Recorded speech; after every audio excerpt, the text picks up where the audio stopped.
Halo, selamat pagi, selamat siang, selamat sore, whatever time nontonnya. Ini pagi-pagi di Inggris.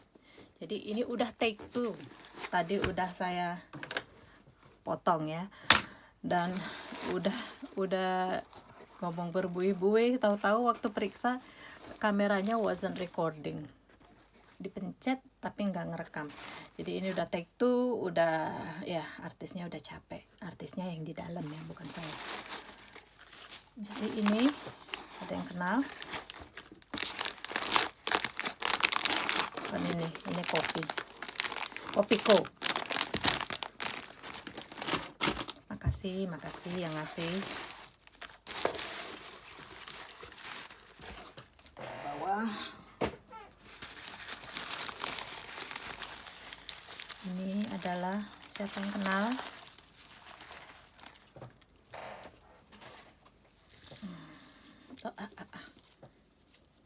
Coba ditaruh pakai supaya nggak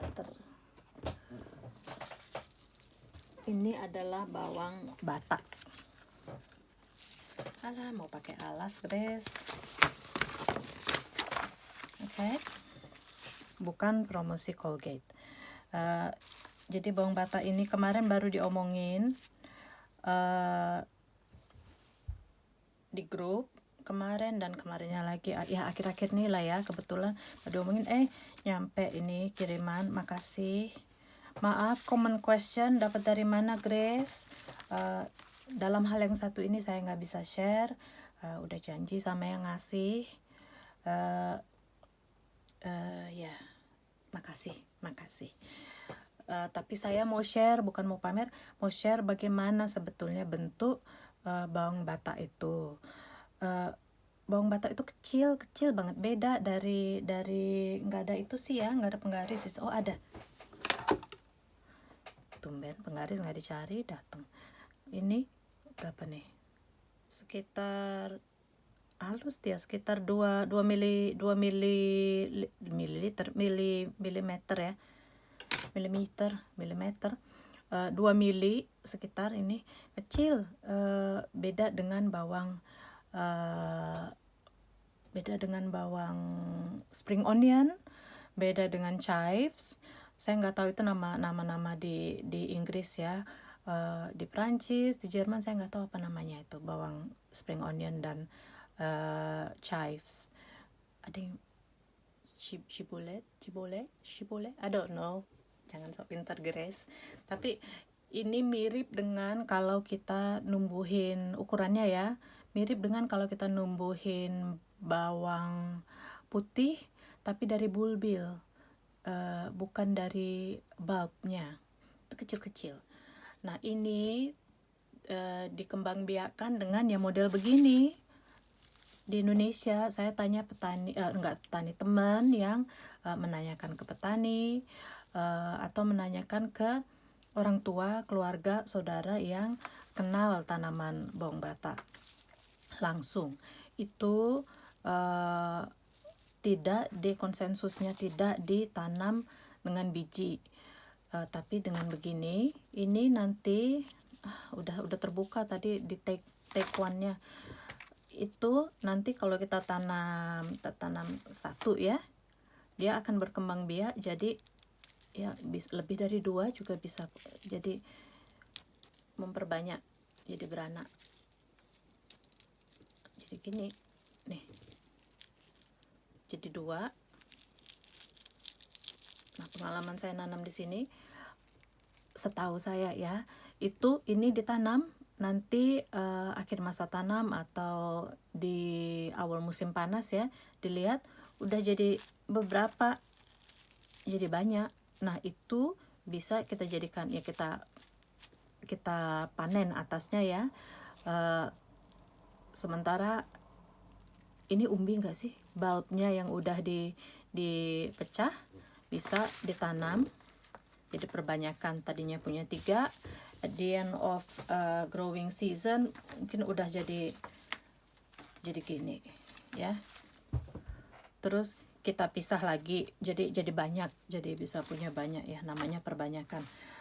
Masalahnya punya saya selama ini, punya udah seneng, lalu dilupa, nggak dirawat, giliran ada yang ngomongin lagi, oh iya lihat punyaku ternyata udah mati. Don't say mati in front of the babies, nggak sopan. Anyway, jangan ya subur ya nanti. Anyway, hati-hati kalau beli, kalau ada yang bilang jual bijinya, please hati-hati karena yang saya dengar dari banyak orang, yang saya baca itu tidak memproduksi biji. Yang paling dekat dengan setuju memproduksi biji adalah bilangnya rarely produce, jarang, sangat jarang menghasilkan biji. Dan mungkin seperti bangun-bangun ya, ada bunganya. Dari bunga kalau di apa sih namanya, dipolinasi akan menghasilkan biji.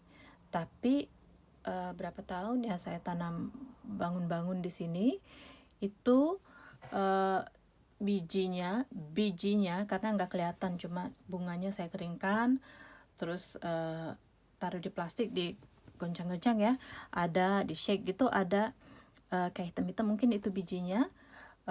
Lalu saya kasih seperti waktu saya diajarin perbanyakan pakis dari sporanya ya, sporanya kan nggak kelihatan, itu ada hitam-hitam pinggir-pinggir, itu diambil, ditaruh di GV bag yang udah ada media tanam, I can't quite remember, perlite or vermiculite, something like that ya. Jadi bijinya itu nempel, kita nggak lihat tapi nempel di media tanam, lalu media tanam itu kita taruh di atas tempat semai. Nah itu tumbuh, akan tumbuh tanaman kelihatan. Kalau bawang bata saya gituin berapa tahun belum berhasil. Jadi approach with caution. Kalau ada yang jual, saran saya, dan kalau mencoba, please bagi-bagi infonya, karena mungkin ya botanis juga di sini belum tentu mereka tahu segalanya kan. Kayak kosmos, mereka bilang cuma Cosmos sulphureus yang bisa dimakan, yang edible. Sementara kita tahu ulam raja ya, kenikir yang ungu itu Cosmos caudatus, udah ya berabad-abad dimakan, malah katanya makanan raja ya di Malaysia sana. Jadi ya mungkin sumber yang kita baca bilang nggak bisa, tapi kita akan membuktikan ternyata bisa, dan it will be information lah untuk, kalau di Inggris RHS ya, sumber-sumber botanis. Who knows, mentang-mentang kita amatur bukan berarti we can't find, we can't add to the knowledge kan. And tolong juga add to my knowledge, kalau mengalami tanam dari biji bisa tumbuh, dan memang tumbuhnya bawang bata bukan bayam, please let me know. Kita berbagi info, berbagi ilmu ya. Makasih teman-teman, semoga bermanfaat. Salam sehat.